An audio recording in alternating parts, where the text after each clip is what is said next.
Do you believe that if someone can be wrong about one thing, they might be wrong about some other things as well? I know my limitations, and it is what it is. And because I know my limitations, I know that there are things that would be absurd for me to even begin to consider trying. Ever heard yourself say something like that? There are so many things that, particularly as we get older, we think we are absolutely positive about ourselves. In fact, we're so positive, they really um, come to be things that are part of our identity. For example, for literally probably 58 years of my life, I was positive that I was afraid of heights. And I mean, seriously, I had all of the symptoms where I had the pounding heart, the sweaty palms. It even felt like I was going to black out and faint, or I would be weeping. It was ugly. And I was so terrified of heights. I mean, really, really bad. I couldn't even climb like a little kid's rock wall. That was terrifying. And I definitely could not drive over the Sunshine Skyway, which not only is the tallest bridge in all of Tampa Bay, I think it's one of the tallest bridges in the entire country. And I was so determined not to drive over that thing that I literally would go 45 minutes out of my way to avoid it. So one day, until one night when all of that changed. You see, after the boulder fell on Skylar and after I had started doing more and more coaching and more speaking, I became even more focused on my own development so that I could be even better at what I do because we're what? We are lifelong learners when we are leaders and when we are exploring our own potential, right? So I went to this one place, this one event called Warrior Camp. Well, you might be able to tell by the title that it was meant to push you smack dab right up against your fears. So when we got there, we were divided into teams, and the rules were very clear. You were going to face a different challenge with your team every single day. And if one person on your team failed at the challenge, the entire team failed. And these challenges were not for the weak at heart by any means. These were things like spending hours in an inipe, which is another word, the native Indian word for a sweat lodge.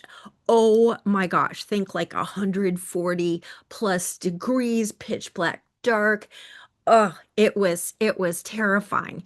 However, for me, the epitome of the challenge happened on the very last night, or I should say the night before the very last day, because I knew that the next day we were going to be facing the fear of heights challenge. Now, I will be honest that I was tossing and turning on that bottom bunk bed, racking my brains, trying to think of a graceful way that I could avoid having to do this challenge because I knew that I would let my entire team down and it wouldn't be pretty, right? And so as I kind of came face to face with the fact I can't really legit say, oh, my daughter Skylar called and they need me. That wasn't going to work. And I had my integrity and I had gone there for a specific reason to push myself to act in spite of my fear and discover what kind of doors that opened for me. So as I thought back, I thought, my gosh, I went through, I just finished a year or so earlier going through this whole ordeal where Skylar had been crushed by a boulder and it looked like she wasn't going to make it. I mean, my gosh, if that isn't the ultimate terror, I don't know what is. So certainly if I could get myself, my inner game into an empowered place with that, I should be able to theoretically do anything, right? So I thought, well, maybe I start applying some of those techniques, those inner game strategies that worked so well for me then onto this. And then, of course, there was my mind going, but wait a minute.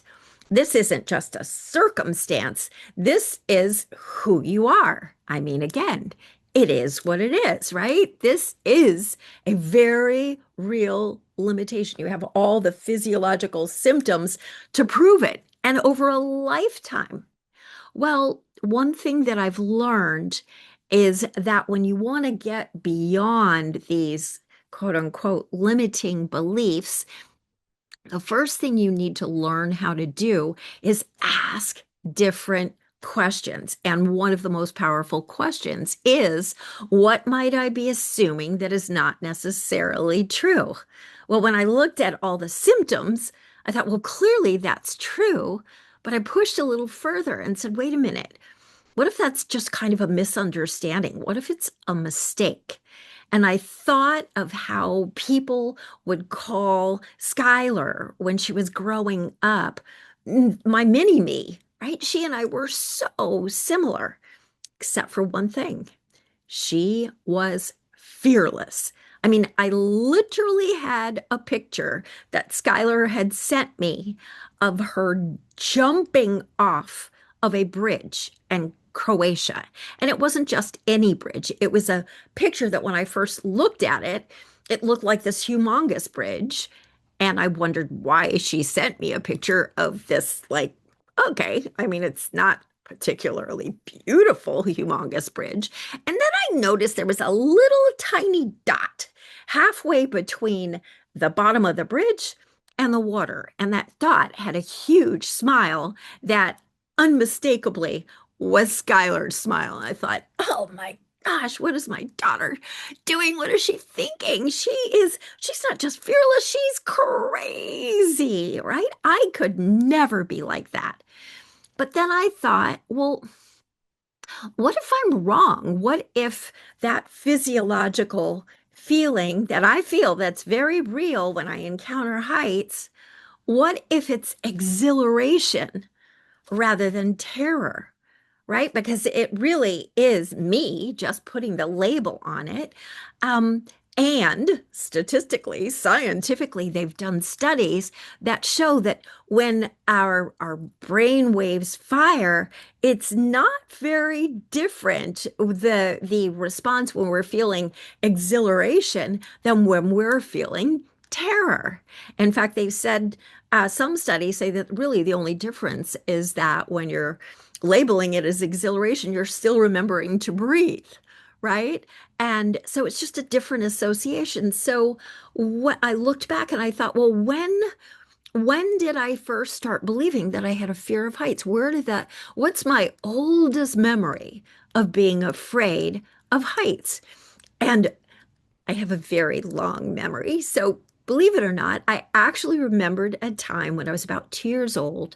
My dad was in the management team of the San Francisco Opera, and it was like Phantom of the Opera deep down underneath. And I don't think I went there many times, but one time was enough because when I went down there, I have this vivid memory of these things that looked like piers, but dark water in between it. And I remember being terrified, feeling almost like that water was trying to suck me in. And it didn't take much of my imagination to imagine what would happen to me if I just somehow lost my footing and fell into what looked like a bottomless pit of water. So I was terrified.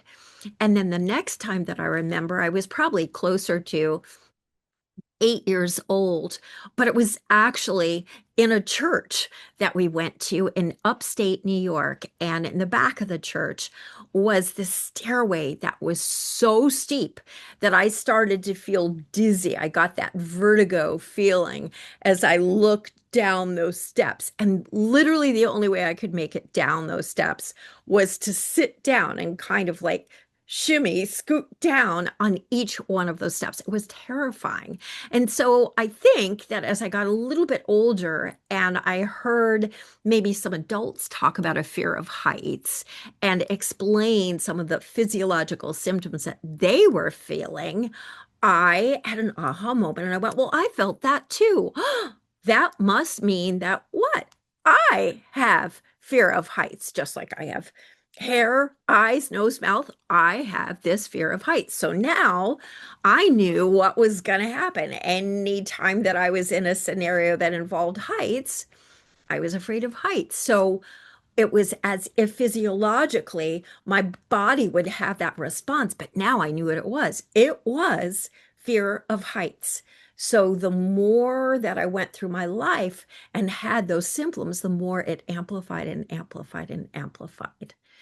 So as I lay there in that bottom bunk at Warrior Camp, I thought, well, what if I could tap into my imagination? Because remember, I firmly also have had evidence that our imagination, when we build that muscle, it can become almost like a superpower because our mind really doesn't know the difference from what we tell it is real and what really is real. So, what if I kind of would wake up tomorrow and almost use my imagination to channel my own inner Skylar. And when I felt that physiological feeling, rather than going, oh my gosh, that's fear of heights, what if I said, this is my fearless energy? In fact, what if I gave myself permission to literally declare to the universe, I act in spite of my fear. So all that energy that felt trapped in there when I was so terrified, I would just like expel it. What would happen? Well, I got up the next day and we made our way to the challenge. Sure enough, there we were at this elite rope course. And I looked at this and I was like, okay, here we go. Today, the role of Meredith is going to be played by mini me Skylar. How would Skylar respond to this? And so as the guide who was welcoming us said, "Hey, we need someone to volunteer to be the leader of the team today." I felt my arm shoot up and it was kind of like, "What are you doing?" So now, not only was I going to brave doing this, but now I had put myself in the position of being the leader of our team. Oh my. Well, that also meant guess who got to be the first to go all the way up this rock wall? They were just warming us up, tap, and then come back down. Now, if you remember, I said I couldn't even go climb up a kiddie rock wall. That terrified me. Here was this like gargantua wall that I was going to have to go up and come down in order to not let my team down and also to really set that leadership pace for them. So here it was on your mark, get set, go. And it was almost as if my body was taken over by another force, right? I just vaguely remembered, I was aware I'm just focusing one thing at a time and I'm pulling and I feel myself touch the top and I hear my team like roar behind me. And surrealistic. I came back down and I touched the person behind me.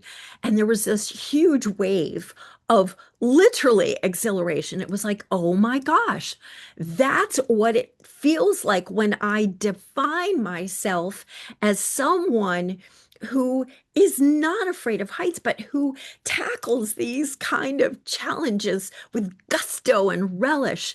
So from there, we went over to these crazy elite kind of cable challenges. In fact, the very next one was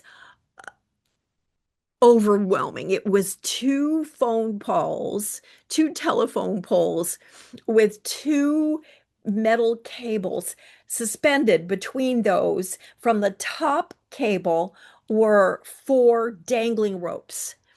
For safety, they put belts around us, these big, thick leather belts, and had a piece of rope that would go through part of the belt that was looped over the top cable. And there was someone down on the bottom spotting in case you fell, who would make sure that you didn't go splat on the ground. But basically, the challenge was we would go up as partners. One partner climbs up the one telephone pole, the other climbs up the other. You go across the same bottom one using only the ropes to help you go across. You have to pass each other and then climb down and then tag the next two people.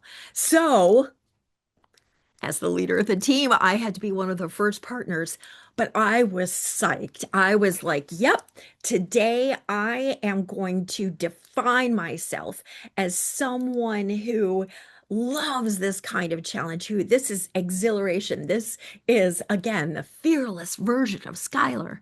And so when they said three and it was time to go, I went up the freaking pole so fast. I am like tackling this thing and I grab the first rope and I am steadying myself and I grab the next one and pull it over. Well, by the time I got to my partner, he was on his very first rope. I was on the fourth, and the entire way across, I'm declaring to the world again, I act in spite of my fear. I am a force to be reckoned with. All that energy that when I was feeling fear would stay trapped in here. Now I was just expelling it out to the world. And it was like it energized me. So down I went the other side of the pole. And this whole feeling of exhilaration, almost like I was meeting myself, my real self that had been held captive inside of me for the very first time. And then we went through several other really elite and death-defying sort of fear of heights, things I never would have been able to do before.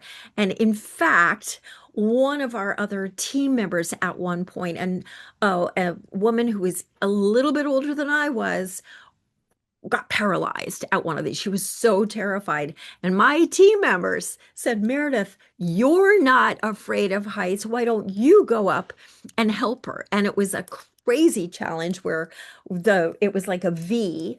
And we would start out at the same place on the V and only holding our hands to push, and we'd go farther and farther apart until ultimately we went face first. And of course, we were spotted, so they would make sure we went gently. But it was terrifying. And I was sitting there, I was saying, look in my eyes, I've got you.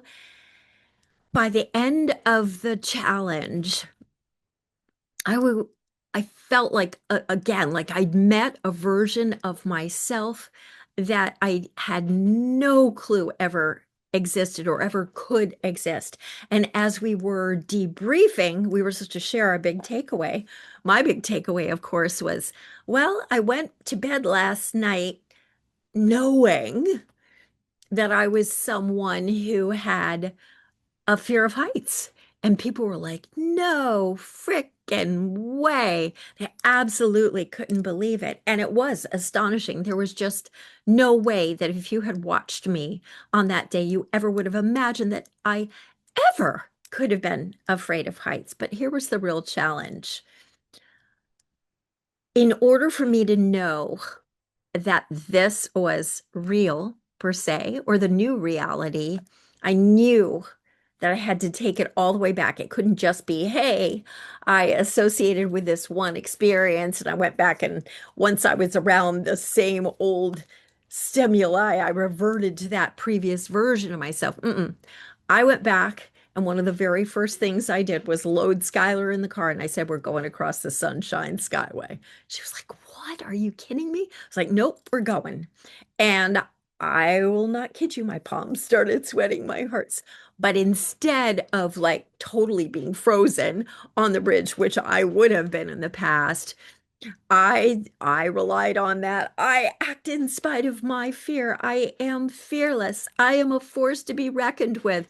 We had the music up to really kind of energize. I'm doing it. I'm doing it. And I got that energy out. I am exhilarated. This is freaking amazing. I am fearless.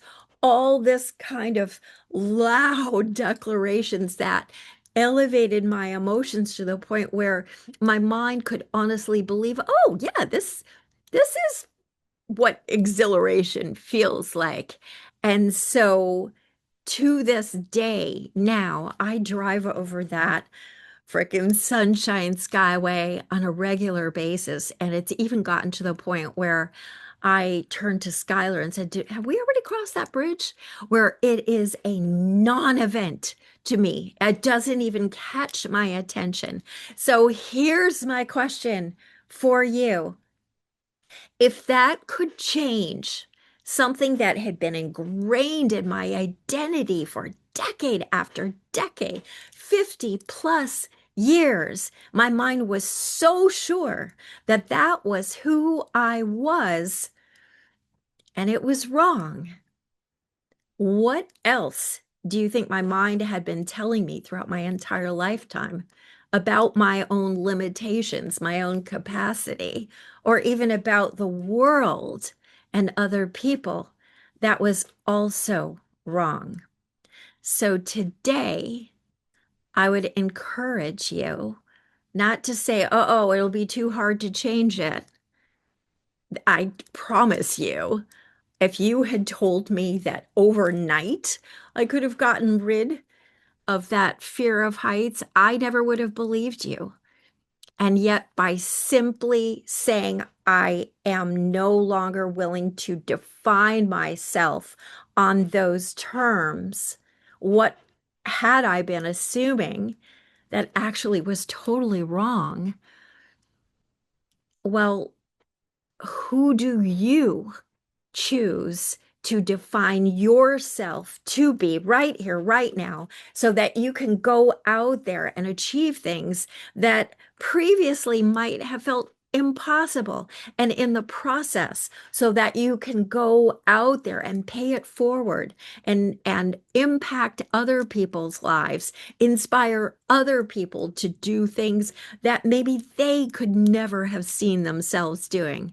Because guess what? Our minds do a terrific job trying to protect us.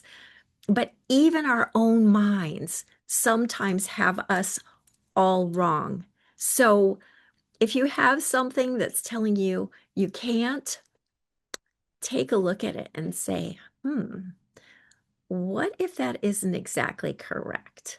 What if I can? And then go out there and surprise yourself and actually do it.